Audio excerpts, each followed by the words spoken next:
Imagine a company so massive it generates over $125 billion in annual revenue, yet you can't find it on the stock market.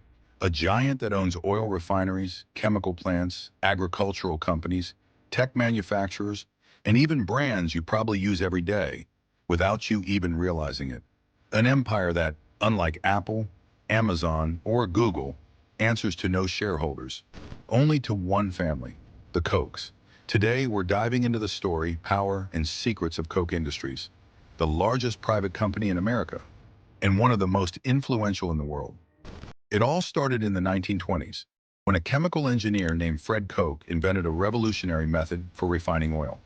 His process was so efficient that American oil companies at the time saw it as a threat and effectively shut him out of the market.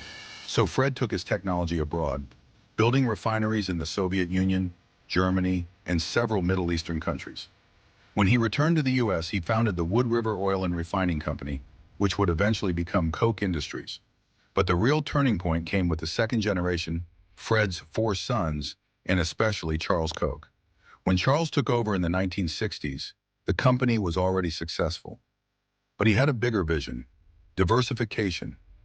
Not just oil, but a sprawling empire spanning energy, chemicals, paper products, livestock, high-tech materials, and more. Charles was a passionate believer in free market principles. His main goal? Growth without Wall Street's constant pressure. And here lies Koch Industries' first big secret: staying private. While other companies went public to raise money, Koch Industries chose to reinvest its own profits. This gave them huge advantages: no obligation to release detailed financial reports, no meddling from activist shareholders, and complete control over long-term strategy. Today, Koch Industries employs over 120,000 people worldwide. Its portfolio is jaw-dropping: Flint Hills resources, oil refineries, and chemical plants. Georgia Pacific, a major paper and consumer goods producer, brands like Quilted Northern and Angel Soft.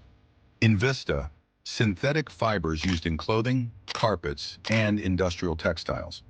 Koch Ag and Energy Solutions, fertilizers and agricultural solutions. Molex, electronic components likely inside your smartphone or computer right now. And that's just the tip of the iceberg. Koch also owns pipelines, cattle ranches, commodity trading operations, and invests heavily in tech startups. If you think Amazon is everywhere, Koch is even more widespread, just operating quietly in the background. The company's control has remained firmly in the family's hands. For decades, brothers Charles and David Koch ran the business side by side. Their personal fortunes made them some of the richest men in the world, each worth over $50 billion at their peak. But their influence isn't just financial, it's also political. In the U.S., the Koch family is famous for donating vast sums to think tanks, political campaigns, and movements that advocate for free markets and smaller government. This has made them powerful and controversial. To some, they are defenders of economic liberty. To others, they are billionaire lobbyists who use their influence to block environmental regulations and protect industry interests. One reason Koch Industries is so fascinating is its culture of secrecy. Being private means they don't have to reveal detailed earnings, profits, or business moves. This makes it hard for outsiders to know exactly how much they make or where they're heading next. At the same time, the company focuses heavily on long-term growth. Charles Koch developed a management philosophy called market-based management, a framework that combines economic principles with business operations, encouraging employees to think like entrepreneurs. The result? A company that can pivot with the market while avoiding the constant spotlight that public corporations face. Of course, Koch Industries has had its share of criticism. It has faced accusations of environmental violations, pollution, and aggressive practices in the energy sector.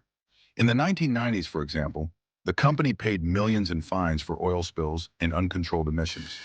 The Koch family maintains that the company complies with regulations and that many allegations are exaggerated by the media. Still, the combination of massive economic influence and low public visibility inevitably sparks curiosity and suspicion.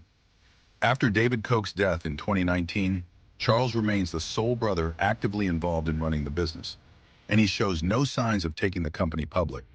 Instead, Koch Industries continues to make strategic acquisitions, like the purchase of Guardian Industries in 2020, a leader in glass and building materials. Looking ahead, Charles Koch's vision is to keep expanding into innovative sectors,